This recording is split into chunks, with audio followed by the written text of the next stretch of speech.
What's up? Welcome back to the show. You're listening to the Twosome podcast. I have myself, Blair Wheeler, DJ Thoma, and then this week we have a special guest, our first guest on the podcast. Pretty excited for it, Ben Baller. What's up, Ben? What's up, man? What's up, guys? It's good to have you on. Yeah, man, I'm excited. I haven't done I don't know how many podcasts I've done that were other people's.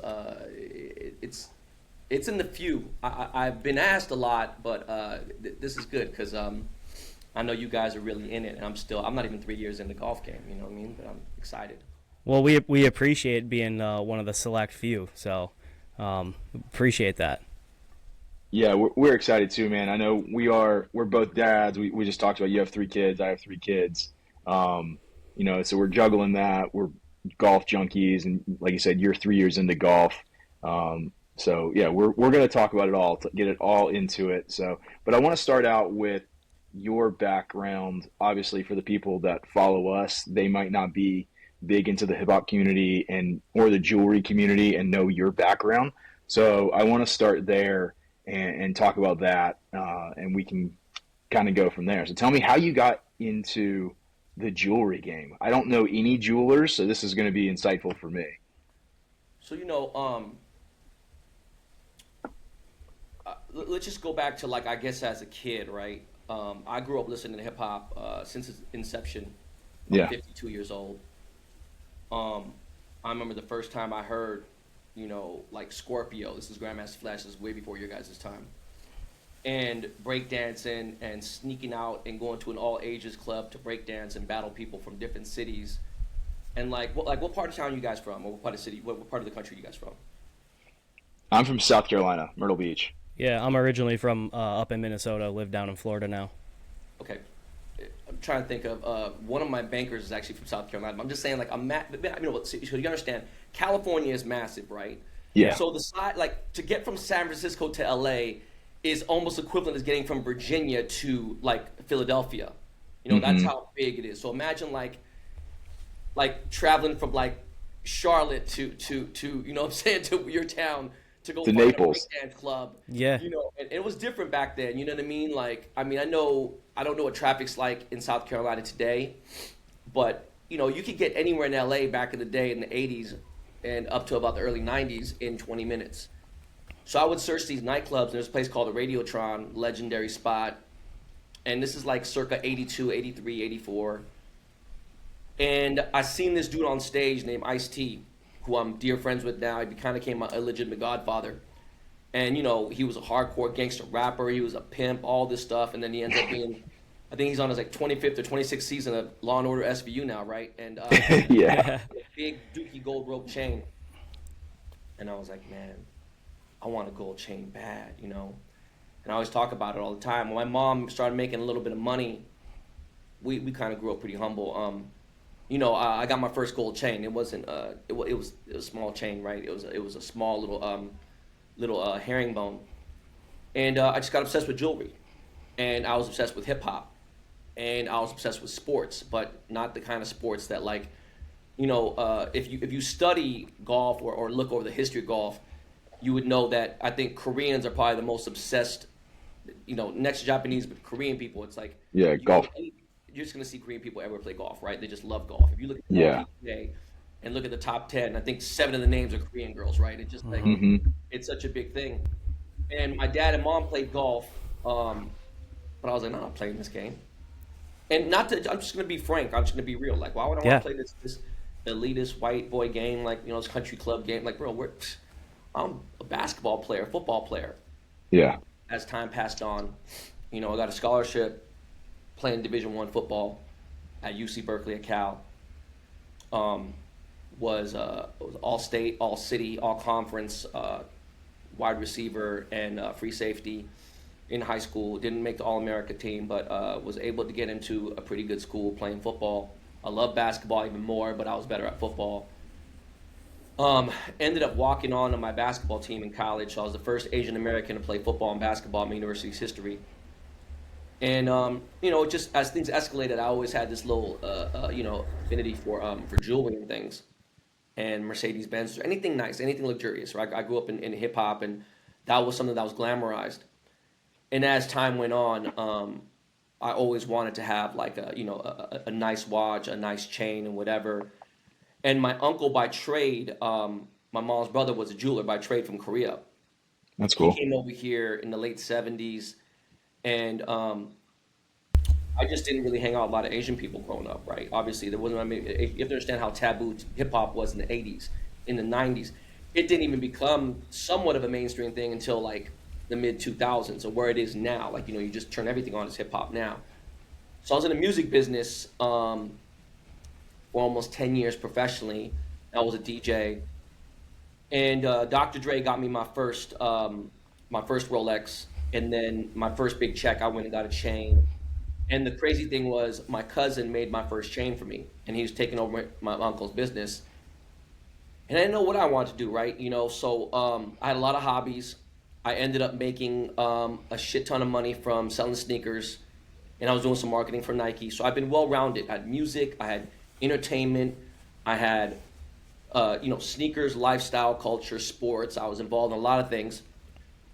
So I was at a standstill my entire life. I was like, okay, well, am I going to make movies? Am I going to do this? I'm in Hollywood. I'm not going to be pro, right?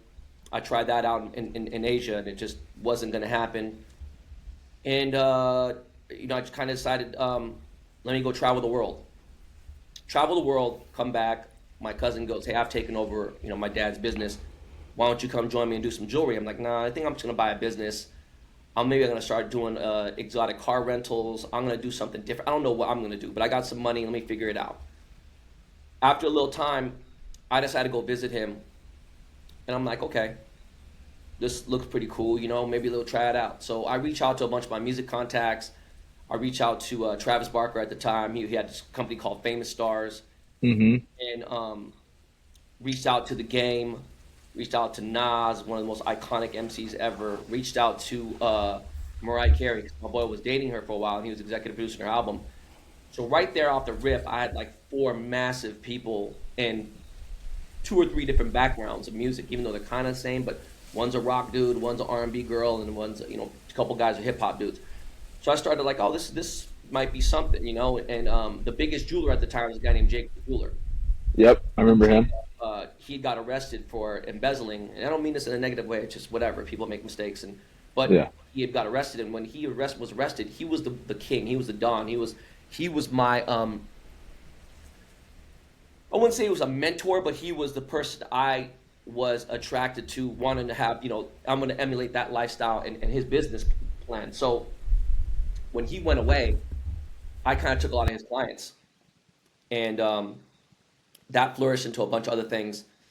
And then after a little time, I started realizing, and everything relates to golf. I never thought in a million years that my entire life would be. Everyone says, "Oh, golf. Life is a chess game. You're playing chess, not checkers." No, dude, life is a golf game. Very firmly, you know, Yeah. having a short-term memory, knowing when to take your medicine, knowing when to go for it, knowing when, what I'm saying, knowing when to, just say, hey, listen, I know I need to make a bogey on this hole and not Yeah. fuck around. So I look at all these parallels with life and golf, and I look back at my career and my several careers, and I say, you know what? I don't want to be a casual golfer. I don't want to be a casual jeweler. Nothing in my life at this point in my time has been small. Nothing I've done has not made an impact in whatever I stepped in. So if I decided to be a sanitation manager or a trash man, a garbage man, I want to be the president of the garbage man. Yeah. If I was going to Hmm. be a swimsuit designer, I needed to be, the top swimsuit designer. So I was like, okay, I got to take this serious. I started taking night classes. Now, mind you, I hated school all throughout my entire life. I came from a family of academic, scholars. I hated school. I got kicked out of 7 schools in 5 years. I'm sorry, it was Jeez. 3.5 years. I was kicked. I was in a lot of trouble. My parents got divorced at a semi-young age. It kind of traumatized me. I had a very strict household, but yet, even though my household was very strict, I had a lot of freedom. So I ran the streets. I was involved in a lot of crazy stuff, and I just looked at all that and I said, look, I need to put myself into a spot where I need to get the knowledge of how this jewelry is made. So I went to the basic night school classes to understand the fundamentals. So pretty much I was like, okay, I'm at P1, backswing. Okay, keep your head down. You know, don't hit the. And I'm just using these parallels, and Yeah. these metaphors for golf. And it's like, okay, don't hit behind the ball. You Yeah. know, hit ball first and things like that. And then you get to obviously you get to and you elevate and you start getting more knowledge. You're like, okay, well, how's this feel for a chip? How do I make the ball spin? Okay, well, how do I hit a stinger? How do I hit a flop shot? How do I make a divot in front of the ball? Things like that. These are all things that were, I was learning some of the basic stuff, and then my uncle was teaching me the trade. Then at a certain point, I was like, oh, I get this.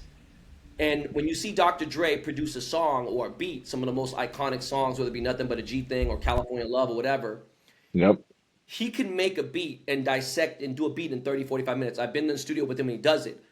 But what he was a master at doing was, all right, look, I play the piano, I can play this, I can play drums, I'm amazing with all this stuff. Why not get the best drummer? Why not get the best composer playing strings? Why not get the best people? I will direct this, put this all together, and really produce it in the actual sense of making, of producing. Because when you are a producer of a movie, you still have like 115 people in a film that are working under you to put this whole project together. You're calling the shots. Yep. So, you know, when I figured that out, and I think a lot of people haven't, you have a bench jeweler or a master jeweler who's actually sitting there welding, doing things, diamond setting, doing repairs, doing, soldering, whatever. I had figured out, let me get a single handicap in these skills. You know what I mean? Yeah. But putting it all together, I'm Butch Harmon. Like I'm the beast. Yeah. I'm like, okay, I can do this really well. And I was able to manage to do that. And then, I kind of had like 2 or 3 different glow ups. And I would get bored for a little while. We had a really bad recession in 2008 to 2010, if you guys remember. Nothing. Yep. And even right now, as bad things are, it was nowhere near like that. That was something my parents had never ever seen. And, my father passed away last year. And like, he'd never seen a recession like that before. So I had to figure and say, okay, well, jewelry is a luxury item. It's not a necessity at all whatsoever. So, like, usually movies, video games, they're not really affected by a recession. Liquor is never affected by a recession. In fact, people want to drink more, and For sure. Yeah. I tell my friends all the time, a couple of them have been changing jobs recently. And I'm like, hey, dude, get into something that's recession proof. Liquor, because people drink when they're happy, they drink when they're sad. Pharmaceuticals, they take drugs when they're happy, they take drugs when they're sad, no matter what. But get into recession proof industries. Yeah. So I was selling pieces for like $25,000 to $50,000 a piece, and I was like, you know what? Let me make some pieces for $2,000 to $6,000. People still wanted to act like they had some money. They wanted to flex Yeah. like subtly, right? For sure. So that changed. And around 2010, I started building back. Around 2012, I had a major glow up. Streetwear fashion, jewelry, more appearances. I had helped Drake with his career early on, like 2008, 2009. So me and Drake were working a lot together. And then my biggest crazy glow up was probably around 2016. I kind of joined forces with ASAP Rocky. And, he had formed a corporation called OG, which rule number 1 of OG, don't tell anybody what OG stands for, right? And we had an artist named Playboy Cardi on our label. We had huge deals, Prada, Dior, Adidas, massive deals. And then music, and then there's, curating, art shows, you name it, whatever. We had every aspect of lifestyle you could think of. And so I was working with this guy named Lil Uzi. I was working with a lot of people. Started working with Takashi Murakami. He's one of the most renowned, artists, contemporary artists in the world. Yep. And then January 2017, we're doing ASAP Yams Day. He had passed away, so every year in January they do ASAP Yams Day. It's a big ceremony, celebration in New York City, and he was the founder of the ASAP Mob. So me, ASAP Ferg, ASAP Rocky started talking about making this Lamborghini chain for the ASAP Yams Day. Now, mind you, there have been big events, but this was at Madison Square Garden, arguably the biggest stage in the world, right? For Yeah. sure. And I'm like, okay. So I'm going out there. Me, Tyler, the creator, The Weeknd, a couple other people are like, all right, we're going to pull up, have a great time. and it was dope. It was a big impact. It was big, and it was like, okay, cool. And Ferg told me he's working on a song. Plays me the song like a week after my birthday. My birthday is January 27th, and I was like, all right, cool. So this is the 50th rapper that put my name in a song. Drake, Uzi, I mean, Pusha T. I can't, Lil Durk. So many people have put my name in a song, so I was like, okay, whatever. And to tell you the truth, I wasn't really like, I listened to it once, was like, oh, that's dope. And it was kind of like that fake, like, just, Yeah. that's cool. Come June, I had owners of like Off-White, like Virgil, who's a massive, massive pioneer in the game with Off-White. Sky Francesco, who owned Palm Angels, another massive brand. They're tagging me in like in videos in their car, listening to, Ferg is in ASAP Ferg. I was like, oh, okay, cool, cool. This is cool. This is cool. I end up in Shanghai, China in September of that year, and I'm in the club and I'm hearing some EDM house music, and I'm like, okay, this is basic. You go to Asia, you're not gonna hear a lot of hip hop. You will, but not like in like the real nice ritzy places, right? And so I'm listening, and they start getting into some J Balvin, some reggaeton, and I'm hearing, okay, J Balvin's a global, massive, like 50 million person artist, and Bad Bunny and stuff. I'm like, okay, okay, and then all of a sudden I hear Plain Jane come on. I'm like, so I FaceTime Berg. I'm like, bro, you in China? He's like, dog, where have you been, bro? We're number one. You just old. You don't go out, bro. We're number one everywhere. That's like 2017. I'm not gonna lie to you. I think maybe just this last year or recently, like that was the last time. Like you go anywhere for 5 years, and there was not a nightclub that you could not go to. I don't care where you were. If there was a nightclub and they played any kind of hip hop or pop music, that song was being played. And it's one of the very few hip hop songs that ever went diamond. That's 10 million albums sold. That's awesome. And early on, when it started catching buzz, I decided to trademark. Ben Ball did the chain, and Smart. started marketing that into a brand, and basically started getting these massive deals. And with these massive deals, the Ben Baller brand was always around, but it was just like a fun thing.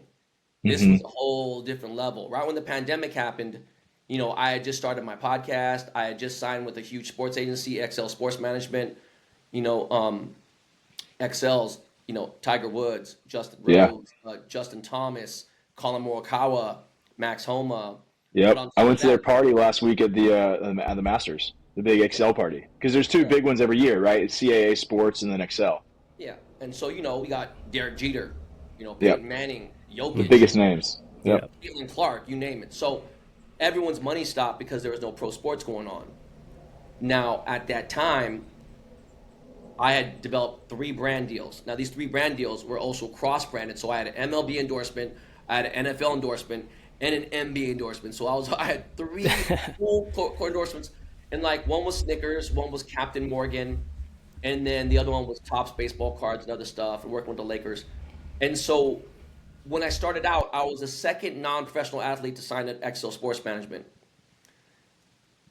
When the year ended in 2019, I was like 997 or 1,000 on the earnings list, right? Like, and now as a jeweler, I made great money. Like, I Yeah. obviously did very well for myself. I had all other things going, but then the pandemic hit and everyone's sports contract stopped. There was no world, there was nothing, right? Everything in the world stopped. By the end of 2020, I had climbed up to like the top 25. Oh wow. I generated millions and millions of dollars from these things, and so people were sitting there, and everyone started playing golf during the pandemic. A lot of my friends were playing golf, Schoolboy Yep. Q, like that, and I was like, "What's up with you guys playing golf? Like, damn, this is crazy." And I was like, you know what, man, I play golf when I'm 50. I'm not playing golf right now. It's just not really for me, nothing. Then around summer of 2021, the TaylorMade page DMs me. Hey man, you got a lot of followers. Would you want some clubs? We'll send you some clubs. And whatever. I hit up my agent, Andrew Kipper. He's Colin Morikawa's direct agent. He was obviously under Mark, so he worked with Tiger and all them. He has Max Homa now. And I said, this guy? And he goes, yeah, of course we know the guy. He's like, dude, why not? Try it out, whatever. Those clubs sat in my house for almost a year.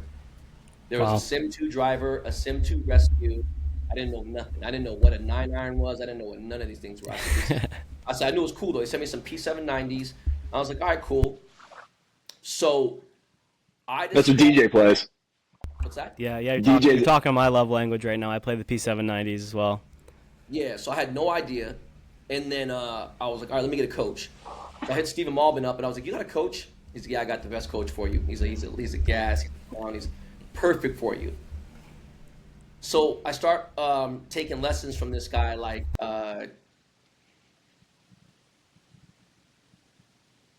winter, spring of 22, right? I didn't play my first round of golf until June. So he does some Mr. Miyagi karate kid stuff.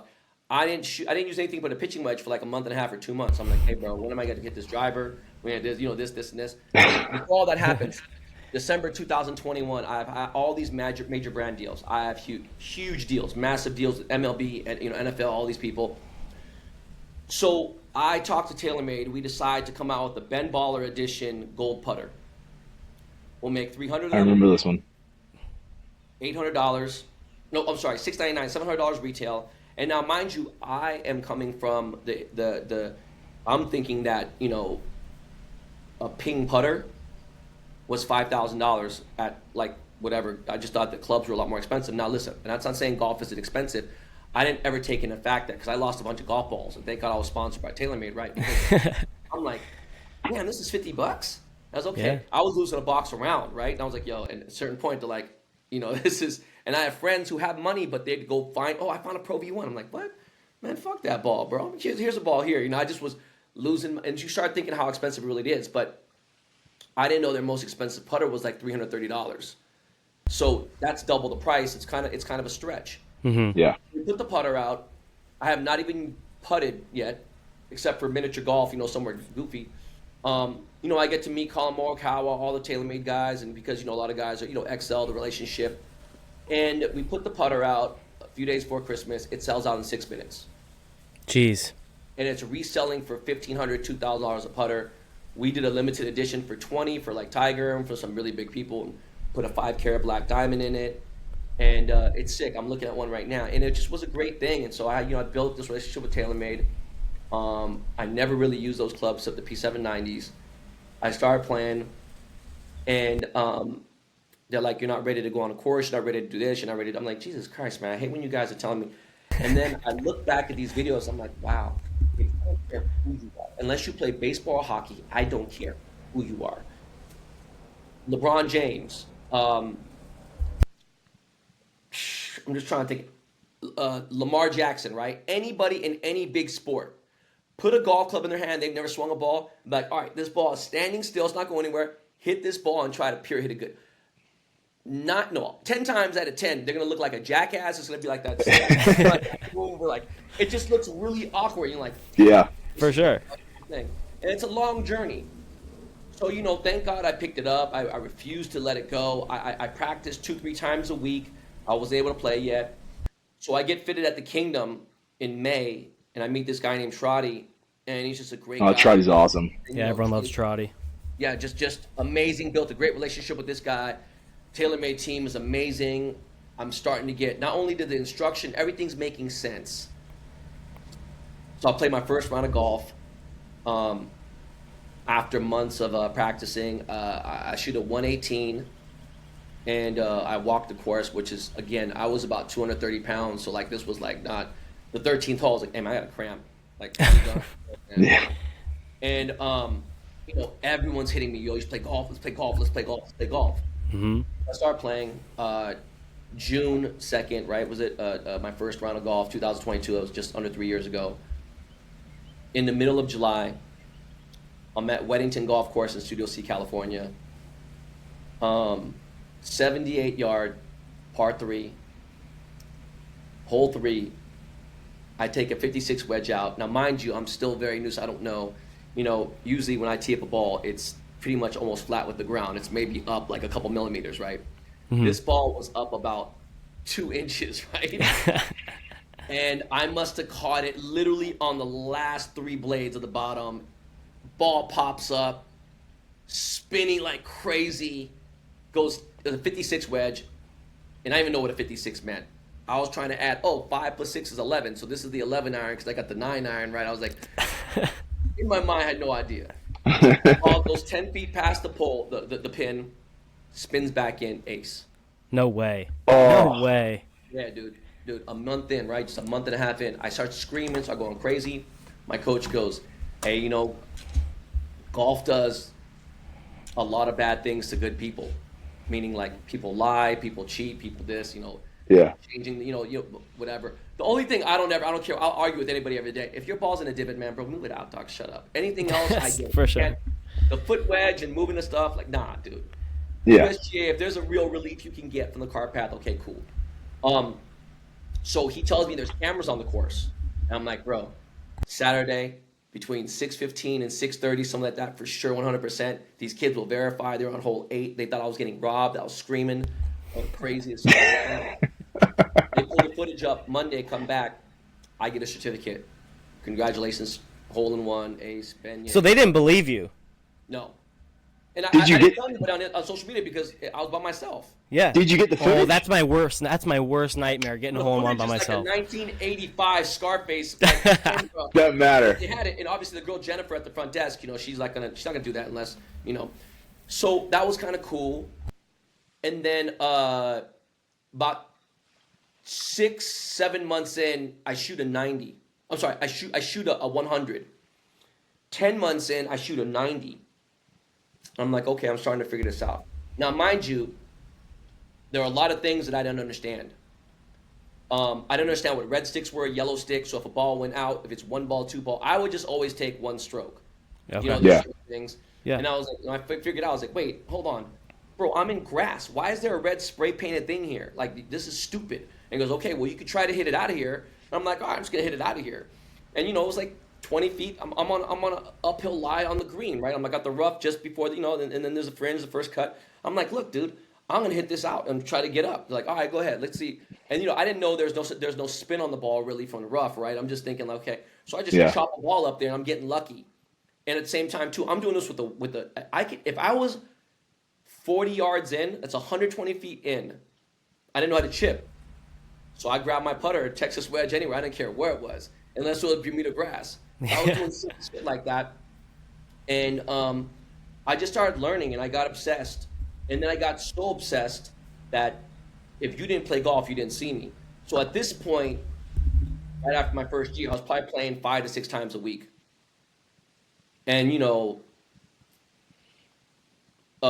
not even a year later, January 2023, I played the Farmers Open. It's my second Pro-Am. My first Pro-Am was in December in Tokyo at the Zozo Champ. Yep. And the Pro-Am there is on a Monday, which is really weird because all Pro-Ams are usually on a Wednesday. It's the day before the tournament. Over there in Zozo, they don't want the amateurs to mess up the course before the pros play it. So we played on Monday. Now, mind you, this was like a really long course. Again, I don't even know what yardage is. I don't know a lot of things. I don't even know what a GIR is. I don't know nothing. And I shot a 97 at a Pro-Am. It was 6,700 yards. The pros were playing 71. It was really tough. And That's solid in a That's pro-am. a very, very solid score. it was solid. And the thing was, I was so bummed out until I found out that a really famous guy, he was like the Jimmy Kimmel of Japan, he shot a 130. I felt a lot better after I found that out. Right? Yeah. Well, dude, I've played a few pro-ams that first season of Live because I went to most of the domestic Live events, and I played Boston, I played Doral, I played Bedminster, dude, and I hover between a 7 and a 9 handicap. And I think my best score in one of those pro-ams, like on their conditions, was like a 86 or something. Yeah. Like my best score. Yeah. So it's crazy, bro. So And you're still new at golf at this time. I mean, you're talking. I'm not even a year in. Yeah, which is So, wild. I mean, people listening would love to shoot that score just to normally go out and shoot that. And, And you're doing this a year in. And he's got a hole in one already. Yeah. I'm telling my girl. I'm already jealous. Yeah, I'm telling my girl. Last night I told her, I said, listen, I've been through all of it. Wrestling, hockey, baseball, football. Yes, there's savages in the crowd. But as far as toxicity, there is no more toxic fan base than the golf community. That is the most. Everyone's lying. Everyone's this. Everyone's that, and it's cool. It's great. You got the dudes. Man, I could have did that shot. Da da da da. This and that. I'm just like, okay, whatever. Now, mind you, I think also I have friends who are very good golfers. They're very successful. They belong to very elite country clubs. They're good golfers. They're solid, and they're like, Ben, I can't believe you have no idea who these people you're playing with. You're playing with a tour pro once a month, and I'm disgusted. I'm just jealous of your accent. It's crazy. And I'm kind of like, man, F these dudes, bro. I got more followers. I'm gonna give a fuck. And I just didn't respect it enough. So, come January, Grant Horvat and Micah just leave Good, and they signed with TaylorMade. I knew a little bit about it beforehand. I didn't say anything. I'm friends with Garrett and all those guys too, so it was kind of like a weird situation. And we get there, and Grant's just like super green. He's like, yo, bro, I'm getting that trophy today, this and that, whatever. And Micah doesn't say very much. We're in like a cart. We go to the TaylorMade tour truck. I'm looking. Now, this is a real tour experience. My first time, like, sitting there and being like, whoa, look at all the tour trucks. And I walk in, and I'm like, damn. Go inside. I see a little piece of tape. I see Colin Morikawa's name. I see this name, all the pros' names. Yeah. And then I see Ricky Fowler outside.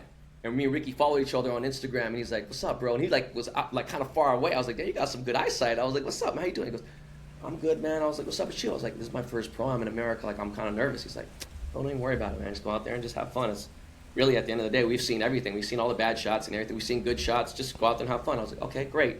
That calmed me down quite a bit. Mm-hmm. So me and Grant leave there, go to the range. Now, Grant's vlogging for his page. And I'm like, do me a favor, bro. I don't want to be in your video. I don't want to be in any I'm not just that, because it's Torrey. It's like, it's a grass range, not a mat range. Yeah. Still know, I'm like, yo, bro, I don't want to make no, I don't want to chunk no shots and put in nothing. So I'm just like sitting here looking at Xander and Sahith hit like the most pure iron shots ever. Like, their mid long irons are going longer than my driver. I was just like, man, really discouraged. And so they're hitting it straight, whatever. And so we go back, and Grant's just like, yeah, man. He's like, I'm about to win this, man. I can't wait this trophy, blah, blah. Who you paired up with? And I was like, I don't know, some dude named John Rahm, dude. He just won last week. I have no idea who this guy is. So we get to the first tee, and the starter goes, and from Los Angeles, California, celebrity jeweler, Ben Baylor. And I was like, oh man, dude. I can't believe fool just messed this old man just defeated. It messed up my whole swag. Yeah. So I look, and I said, at that point, I took my driver and I gave it to my friend. I said, do not bring this back to me. And the caddy was like, what are you doing? I was like, I don't want to hit my driver. I don't want to slide. I want to just hit a good ball. So I tee off with 3-wood, Henrik Stenson style. It goes 175 feet in the air, and it goes about 90 yards. I hit a ball like just super high in the thing. Hit a great pitching wedge shot. And we're walking, and John Rahm goes, hey, man, you're on the fairway. Let's go. We ain't got time for all this, blah, blah, whatever. So I'm just like, damn. Start warming up, start getting better, start figuring things out. Now, I didn't know what a pop was. I'm like, you got to pop on this hole, you got to pop. I was like, okay, what the fuck are you talking about? What's this lady staring at me inside the bunker? And he goes, oh, they're just making sure, she's a field marshal, making sure you don't ground the bunker. And I was like, what you mean ground the bunker? And he's like, oh, man, your coach. I was like, no, my coach tells me everything, but I just haven't been in this situation. And he goes, all right, well, yeah, you can't ground a bunker in a hazard. And I was like, all right. So I'm sitting here thinking, right? And I remember I can see parts of the ocean. I can see the flag. I can see things. And I'm like, all right, this ball definitely ain't staying in here. I don't care if it goes in the Pacific Ocean, but it's not staying in here. I don't care if I blade it out of here. And I get it to like 7 feet to the hole. Nobody clapped. And I was like, damn, man, that's messed up. You know what I mean? Like, out here struggling. But, we had a really great group. I had Gareth Bale in my group and Michael Collins, the ESPN caddy. Yeah. People. That's a great group. So the pops, I had these pops. So I had 17 pops, right? And I don't even think I was really a 17 handicap. I think I was maybe a 20. But whatever, I had 17 pops. So John goes, whatever you do when we pass the turn, don't look at the leaderboard. There's a massive leaderboard, right? Torrey Pines, it's the farmer's massive leaderboard. He goes, don't look at it. Don't look at it. I was like, why? I want to take a picture on Instagram. I didn't take my phone out the whole time, whatever. So mind you, I think I have like 5 birdies at this time. Pars, but birdies. Do you know what I mean? Yeah. Pops. So we come up to a par 5, And Trotty goes, do not use the 5 wood off the deck unless you have a completely flat lie. And that's why I started realizing, damn, these mats suck. I hate mats because it's a cheating, forgiving type of thing. They don't Oh tell yeah. you Hmm. what's in a, in a raised up, this and that, ball below your feet, ball above. So I have a flat lie. I got 225 to the pin. Rom goes and he ends up in the left green bunker. And I hit it. I just think a trotty hit it pure. I hit it to 4 feet. I hit it 224 yards, hit it to 4 feet. Jeez, what a Now shot. I got to pop on this hole, and I make the putt. Ends up being a pop on the hole, so I get an eagle there. Sick. We go to playhouse, the clubhouse, and we end up winning. And so I got my first trophy. I won the Farmers Pro Open 2023. I got the trophy. It's like, a proud accomplishment. So from that point on to playing other things, I broke 80 for the first time on Live Tour last year in Live Chicago. That's awesome. I've had some great experiences in front of people under pressure, and I just think that, with golf, like I said, the parallels in life, having a short-term memory, really approaching, just every aspect of it, having a high IQ on the course, and really knowing where my strengths and weaknesses are. Did you get And, frustrated, like when you were learning golf? Like, you're an athletic guy, right? You're playing Division 1, athlete. but remember, I was 230 pounds and I didn't exercise for 10 plus years. I was a fat piece of shit. I was in the pandemic eating, So, snacks, so if athleticism went away, I mean, you're an athletic guy, down to the core, right? So, like, were you expecting to pick up golf faster than what you did? yeah. Okay. I thought that I was going to be good. I thought I was going to be this, and this. I was going to be the next KJ Choi and whatever, and be the man. And I realized it was the most humbling, terrible. Like it was, and it was, again, they always say it's just that one shot. I remember hitting puring a 7-iron and being like, oh man, feeling that when you feel like you had a marshmallow, right, and you just compressed it and just everything. Like, wow, there's nothing like chasing that feeling. When I got my first slam dunk my junior year in high school, and it was on somebody having a dunk in college, and really being like, ugh. I think about that as a man who has made a lot of money, who has been in relationships, who's lost, had debts, and you have so many different experiences in your life. I have achieved success. I've been broke. I've had kids. It's the greatest thing in my entire life is being a father. That's the first. Nothing else comes before my kids. Hitting a pure iron. I can't tell you anything. I don't think shooting your enemy that just killed your mom will have the satisfaction of your iron, And you chase that feeling, and I just felt like, man, I got to figure this out. Yeah. And for a while, I went to play some player improvement clubs. Some stealths like cavity bat. No, I mean, like some Yeah. shovel.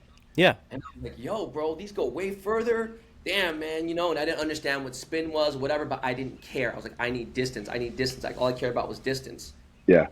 Until one day, Greg Manley, he's the director of the Kingdom. I love this guy. He's one of my greatest. Like, he's somebody I truly listen to everything he says when it comes to golf.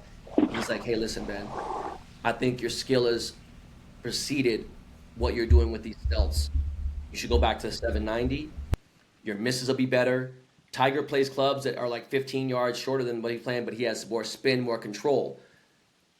A lot of things that my coach would tell me the first year, I didn't understand until now. Do you know what I mean? A lot of things he said, hey man, if you're 5'10" at address, you want to be 5'10", you know what I'm saying, when you come back and swing the ball, because I'd pop my head up and do all these crazy things, and just a lot of small little things that try to tell me. And I realized how important it was not having 10 different opinions when it came to a swing, because now you're going to be all over the place. You got too much information. And so, what is it?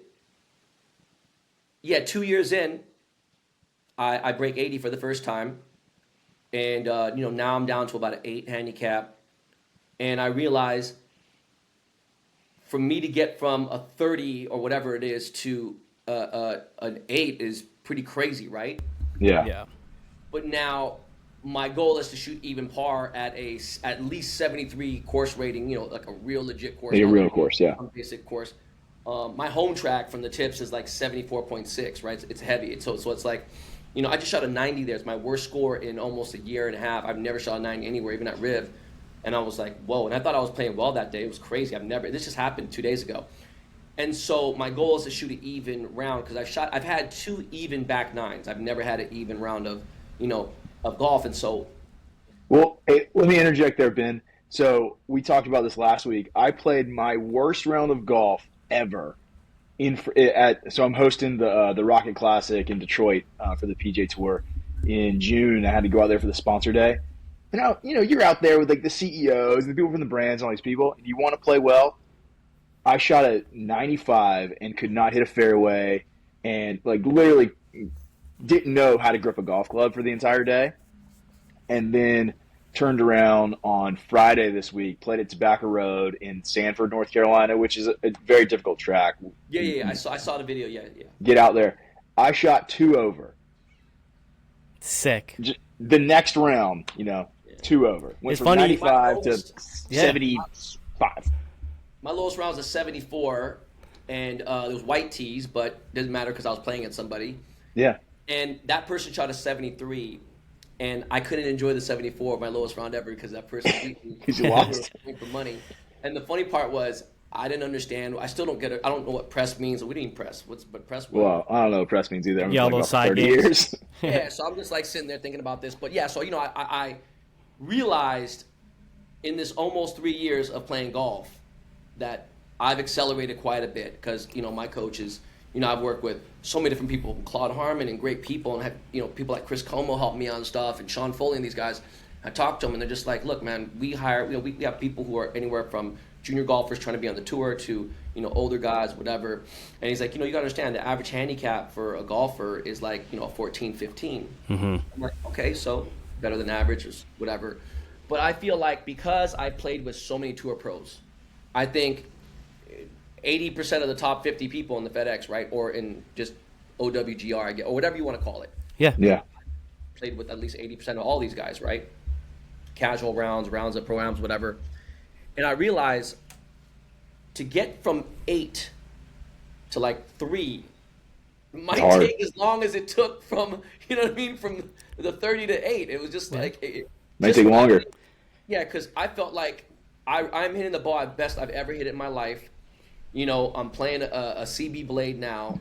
For some reason, I'm hitting it better. I'm hitting it further. It's not as strong lofted as a P790 or a 770, and I'm hitting it better.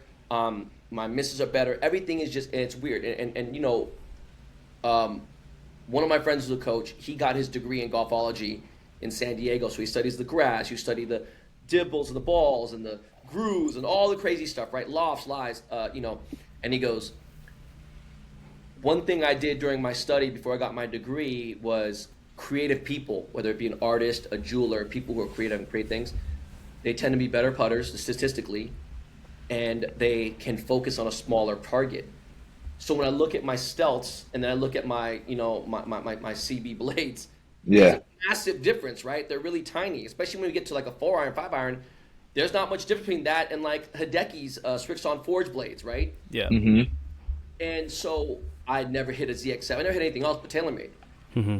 Started playing some ZX7s, and I was like, wow, these are amazing. I couldn't tell TaylorMade that because it'd be like, yo, man, what are you doing? But, I wanted to feel what it felt like. And I think the creative thing does work because putting is my best skill. I average 29 putts around over. That's awesome.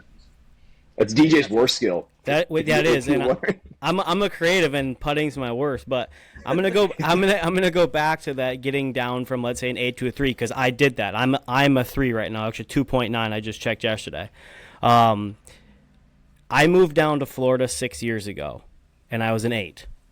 I am now 2.9, and it took me 6 years of consistently playing more golf. Number one, because up in Minnesota, I'm only playing for 5-6 months of the year, right? So number one, what helped me shave two right away, I was down to a 6 in no time, only because I got to play year round. You're just playing more, and then the fundamentals kind of started getting in. And I don't have the prettiest swing, but my swing works. So I play with it. I could care less what anyone says about it, but I don't care either anymore. Yeah, Blair, you were talking about how you had that blow up, the blow up round last week, right after I had my blow up round. And I actually went out on Friday and I slung a 74 as well, which is the second best round for me this year, which is I can sling 70s pretty on demand, but it's So what interesting we're how saying, Ben, is that your best round is going to be the next one because that's the trend. this is Is the the trend that's Twosome going Bump on. podcast? That's our Twosome Bump You podcast hey, you trend. want you want to know the other trend I have going on right now? The last two events I've been at, Rory's won. Players Masters. So, Rory's team, where you at? You might have to send me out to the next one because you got to go 3 for 3 here. DJ's Yeah, coming to no, the I mean, PGA. I've like I said, I rethought about everything, and then I went to the range after I played because I almost never go to the range. After I play 18, I'm old, I'm tired. Yeah. I went back to the range and said, "Listen, man, something ain't right." Took 9 balls out, 8 of them pure, better than anything I hit all day. But I had some good shots. Like I said, I hit good shots. The thing that makes me feel like, and again, anything can happen, right? So I'm not worried about the putting so much. I'm not worried about anything from 100 yards in, even maybe 120 or 130 arguably in. And I'm not really worried about the driver. It doesn't go very far off the tee. I'm not long off the tee. I'm going to get a 235, 245. Occasionally there'll be a 260, 270. And in a very rare occasion, probably in a downhill with downwind, I'll get a 300, right? But I make a lot of fairways and it doesn't go very far. And I just use it to my advantage. So a lot of the times I have to take out that 3-wood, 5-wood on my 4 hybrid, right? But now, with that said, even though I hit these longer clubs pretty good, these woods, it's my second shot that's killing me. I make very few GIRs Yeah. so when I shoot 78s, there's 6 up and downs involved, or there's 8 to 10 GIRs. Do you know what I mean? Yeah. Yeah. And the thing with me is I don't like making a lot of GIRs because it makes my putt average go up. And I'm not, I'm just, so I'm like, well, I was kind of on the fringe, so I'm going to putt this, but it doesn't count, right? Because it's not this. And Yeah. It's not on the green. times. Yeah, so, I do that, and I got to stop doing that. But really, my struggling is just my second shot. If I'm like 175 to 220 out, that's where I have problem. Again, because I'm short off the tee. Now, mind you, I decided to finally play some red tees. And I'm like, I got a wedge in every shot. This is insane. Yeah. This is crazy. This is a joke. So I know I feel it was good for confidence. But, man, I'm just happy where, I'm obsessed. I don't play it. Well, when I'm talking to Colin Morikawa, he's like, man, you play a lot of golf, man. I don't think you understand, man. Yeah, I play 3-4 rounds a week and I practice 1 or 2 days a week. But to me, I was doing more a year or two ago. I'm down 50 pounds, so I'm in better shape and better health. And I just feel like that's my therapy. Getting on a golf course just makes me feel a lot better, Yeah. Yeah. I feel like that's the case for a lot of people where golf is you work out your frustrations, you go pound balls in the range, you get away from the work aspects, you get away from whatever you got going on at home. It's just therapy. So it's cool to hear that no matter what stage of life you're in, what profession you're in, what tax bracket you're in, you can do that. Like, and you can relate to the guy that's, if you're in LA, you're a jeweler to the stars. You can relate to the guy from where the trailer park in South Carolina if he just wants to go to his city community and go pound balls to get away from his frustration, dude. That's a cool like full circle moment. Look, dude, I don't care what you do or as long as you play fast, that's all I care about. The good thing about what I like, out of anything, I don't care who you are. I don't care if you're Joaquin Neiman. I don't care if you're Bubba Watson. I don't care if you're Siwoo Kim. You could be any of these guys that are tour players that are or Scotty Scheffler, anybody. There's nobody I can't play with. Mm-hmm. You can outdrive me by 70 yards. Guess what? Me and you are going to end up at the green at the same time at some point, and you are not going to be held back. I am very fast. I'm going to get it going, and that's one thing I'm proud of, no matter what. And they all crack up. They're like, "Did you really just try to hit a 4 hybrid out of the bunker?" I'm like, "Why not?" I'm like, "Okay, bro, cool, man. You're hey, I'm going for it." And like, I'll hit a bad shot, like a really bad shot. I'm like, "All right, I'm gonna get the up and down." But like, okay. And remember, like I'd be like 250 out or something. I'm like, I'm gonna hit a 3-wood. Well, your 3-wood only goes this far. I'm like, I don't care. And just the IQ thing again. The golf IQ. Mm-hmm. You know what? I'm gonna take a 7-iron out. Why? What are you gonna do? I said, I just wanted to get it so I could hit a perfect little sand wedge up now and just get it out. He's like, damn, bro. See, look at you. You're getting it now. And like, It'll still, the ego will get there here and there, but at least now I know where my misses are, why I missed it, why I hit it bad. My head popped up, or I came down too fast, or whatever, and I'm still figuring it out. So it's just, again, I'm just, I don't care about anything else except golf. Yeah. If you don't play golf, you'll never talk to me. That's that's awesome. So you glossed over something that I want to go back to. Listeners to the pod know I'm a big watch guy. DJ has a Rolex. I have a Rolex. I'm wearing an Omega today. You said Dr. Dre gave you your first Rolex. Yeah. What was it? I got to know. It was just a basic date just. This is 1997, but it had a sick blue dial, had diamond dial. I had a baguette diamond bezel. It was an aftermarket bezel, but we didn't care about that stuff back then. It was just dope. Yeah. It was a cool watch, and I mean, it was a great gesture. It was probably a little over 10 grand, maybe. I don't know. It was dope. He got me a car too, by the way. He got me a Ford Expedition at the time. And that's cool, but the watch is cooler. Yeah, the watch is a cooler story. Sorry, Ben. No, it was dope. So yeah, that was my first. That was my first Rolex, 1987. Do you have a favorite piece you've ever made for someone? Like, I'm sure you have multiple, so maybe like a top 2 or 3.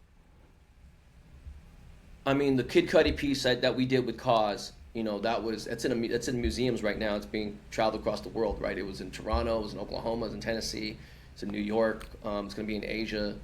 I mean, that Cause piece is iconic, right? He's literally one of the most iconic artists in the world.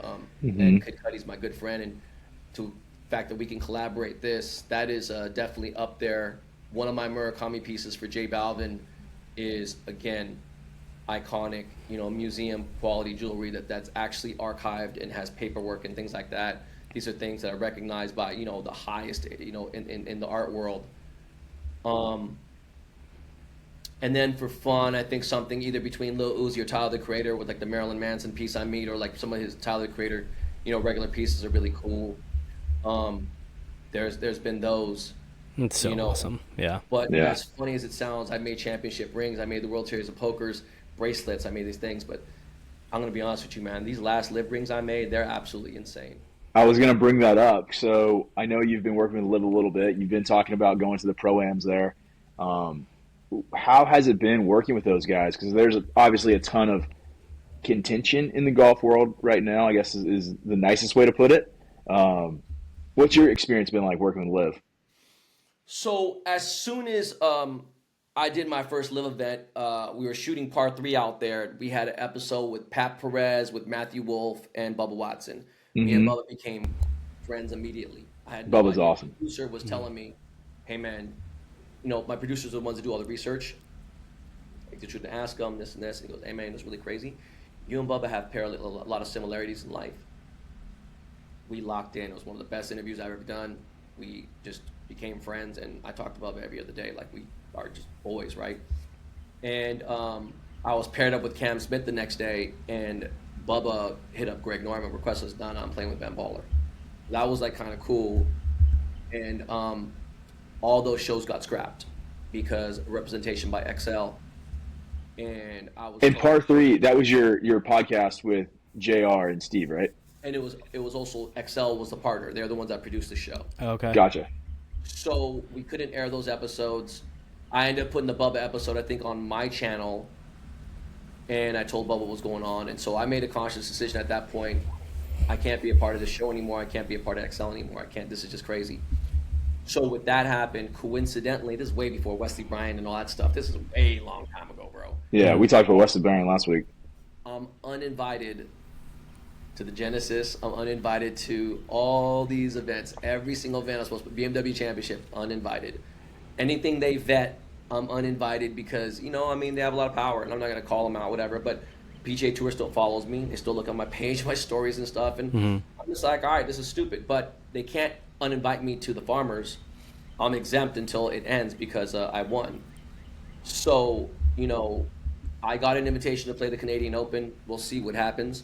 And until somebody buys me a plane ticket and everything else, that's different. So the thing with PGA Tours is you have to get yourself out there. Yeah. If you're a big celebrity, they're not paying for nothing, not paying for a hotel, this, not whatever. You go to Live, I'm being flown first class. I got a security guard. I got a driver. You know what I'm saying? I'm staying in the same hotel with the players. So my deal with Live as a ambassador / jeweler for them. You know, it's just amazing. You know, I get to play events. You know, 4 or 5 events a year. I get to do these things. You know, I was in the Live season opener commercial for their 60-second spot. I'm in the full commercial. I'm the only person that was an amateur in that video. You know, with Bryson, Phil, Rom, Poulter, and who else was that? DJ. So you know, they treat me really well. They sponsor my last golf tournament, the Wash Lord Invitational, the second annual. We do my new tournaments in 3 weeks, May 12th, and Cool. they're doing an activation there. So look, Awesome. I'm the type of person, you take 1 step towards me, I'll take 2 towards you. Yeah. You want me to hate Liv when these guys have been nothing but great for me? And I know it's like, oh, it's money. No, man, there's so much others. Like just the relationships I've got to build with people like Bryson and whatever. Me and Ron were already boys because, you know, that had happened. But like me and Kevin Na and other people and just, you know, the things that they ask me to do, I'm happy. I don't mind using my platform to help push whatever it is. Some people are like, oh, they're using you for views. I'm using them to hang out with these people. What do you mean? So Same. Yeah. you know, So I went. like, it just That's cracks me up. my exact experience too. Going to a few of the I guess it's 2023 events now. The first season of Live, I went to I think 5 events, and that's the exact experience I had. It was nothing but good people, nothing but a good time. Got to be friends with, you know, Lori Cantor was on the tour at that time, Cam Smith. Like I got to meet all those guys, play golf with them. Richard Bland, Graham McDowell. Like it is nothing but good things to say about the people at Live. Greg Norman, like I got to meet and hang out with Greg, and I've told this on other podcasts, but he was always an idol to me. Like my first like favorite golfer. He was my dad's favorite golfer before he passed away, and you know, getting to meet him and him like driving out and seeing me on a hole and then watching me like slice it into the woods, got super nervous. Was a bucket list moment for me, but the team at Live was awesome, and I hope that one day they can come back together and this like rift will end so that golf can ultimately benefit from it and have people like you back on the PGA Tour doing stuff with, you know, Colin and Xander and Wyndham Clark and anybody that wants to do stuff there too. It's I mean, going bro, to be like, nothing but helpful for golf. you know, like I don't know how many guys on the PGA Tour follow me and who I follow back. Like from, you know, I was just paired up with Andrew Novak at Farmers, and we became friends there. And right after that, you know, he came 3rd place at Farmers, and he's at like 2 seconds, and like he's out there balling. And we were talking about it last night, and like, you know, Siwoo, that's my boy, right? Colin's my boy, and there's people, but it's just like it's touchy because, you know, there's certain things we can and can't do. And again, I'm like, my argument, I'm a 8 handicap, bro. Why does it matter? But then at the same time, you know, if you add all my social media platforms, it's like 3.2 million people or something. So it's like, okay, cool. Look, I am never been very, like, I'm very loyal. But at the same time, like, I'm going to sit there and be like, all right, well, great. I'm sponsored by the Trump courses. So that means I hate Kamala Harris, whatever. No, it's not. I don't care.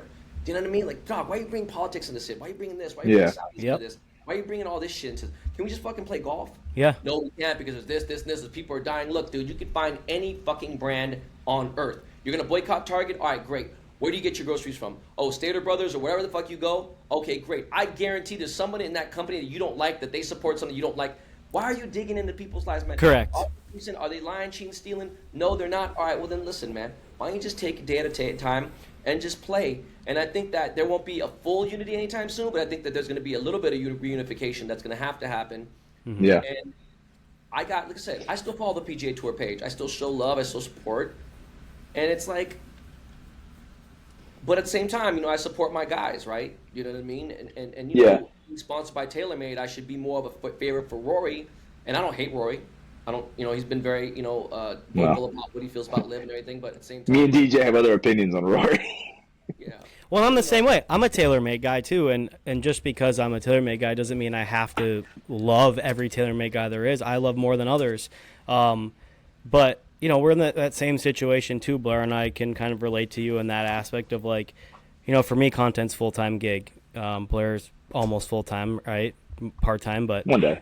I mean, we have those same conversations with everyone we talk to when it comes to contracts too. Hey, maybe you should steer away from this, or maybe you should steer away from that. And it's like, why can't we all just live in this? You know, obviously it's the real world, one big happy place. But it's like, come on, guys. reunification would be fantastic for golf, but like you said, I don't think it's happening anytime soon. Maybe some part of it comes together sooner than later, but we'll see.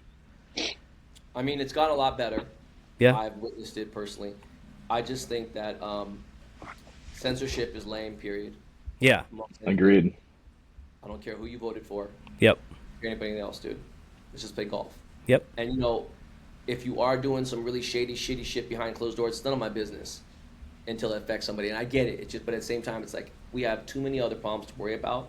And if everybody took care of their own self, took care of their own responsibilities, the world would be a different place. You got people who are spending a lot of their time protesting and doing other things, and there's other things they could be actually be doing. I'll be honest, it's just what it is. And I'm an older person. It's not like I haven't just lived a lot of life at 52. I have lived the life of a 78-year-old. You know what I'm saying? I've had 6 lifetimes, and I've been blessed with that. Now I'm in my golf thing, right? I'm in the back nine of my life. And if it wasn't for golf, going through some of the toughest times of my life, the last 2 years have probably been the roughest times of my entire life.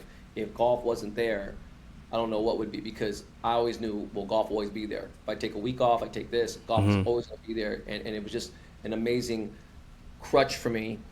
And, you know, I get to meet people like you guys and play and whatever. And you know, sometimes you laugh, you're like, damn, the motherfucker's pretty good. And then you got someone be like, God damn, how the hell you ain't no sense? You know, and I think it's just a great game, man. yeah. And so you're 52. You have what? 3 kids? 3 kids. I started real late. I had my first kid at 40. Okay. And how's that been, like, life as a father?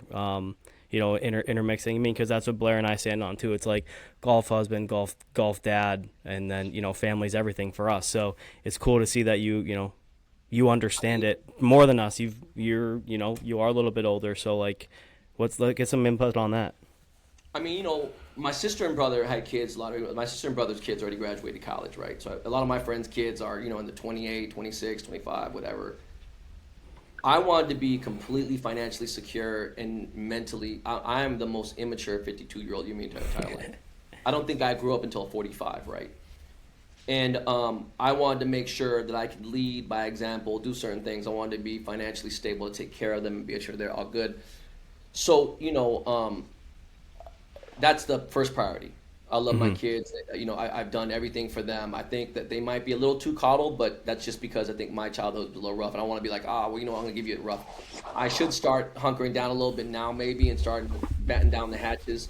But they're good kids. Both my sons made the honor roll this year. That's awesome. My oldest son plays for the golf team at school. My daughter's starting to try out for the team, so she's practicing now at the school program.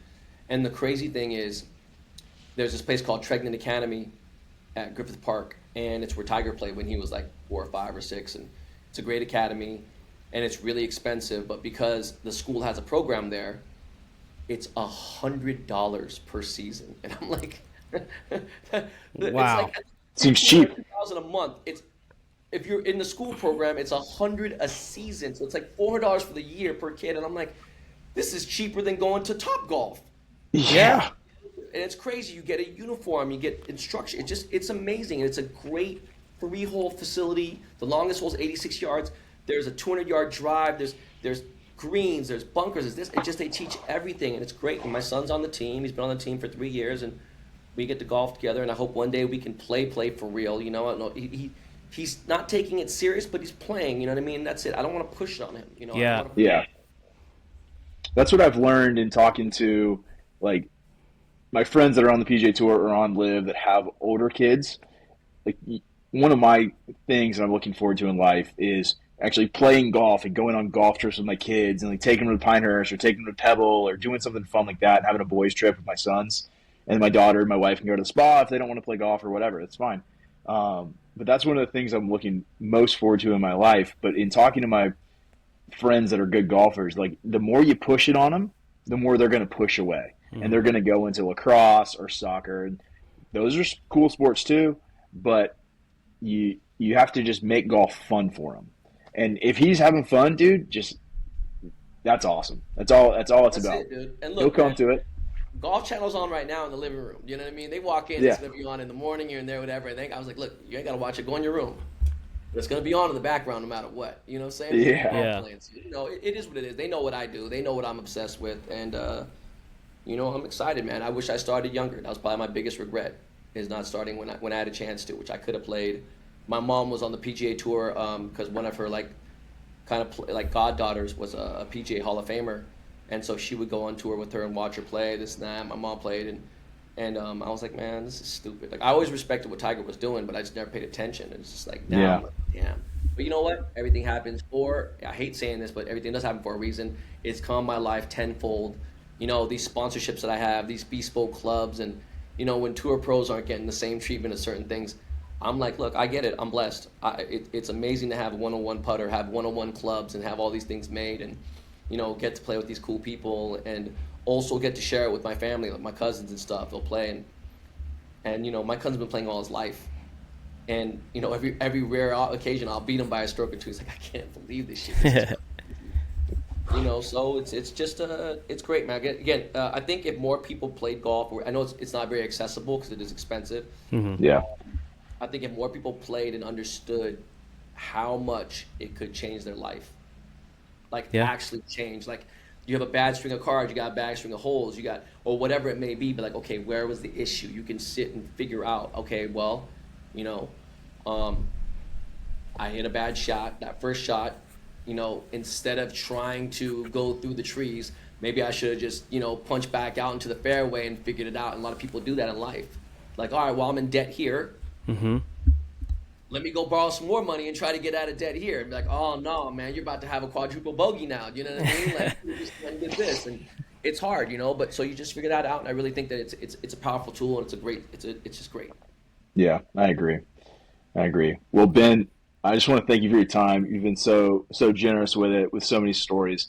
I hope one day we can all get together and play. You know, Please, dude. That would be come to amazing. Pinehurst. We can do I a don't go to boys South trip. Carolina very often, you know what I'm saying? Almost Well, never, but look. I'm in Blair, it looks like we're going to Cali. Well, part of Cleveland. I'm cool. I'm I'm down in in. Well, Naples, yeah, he's in Naples.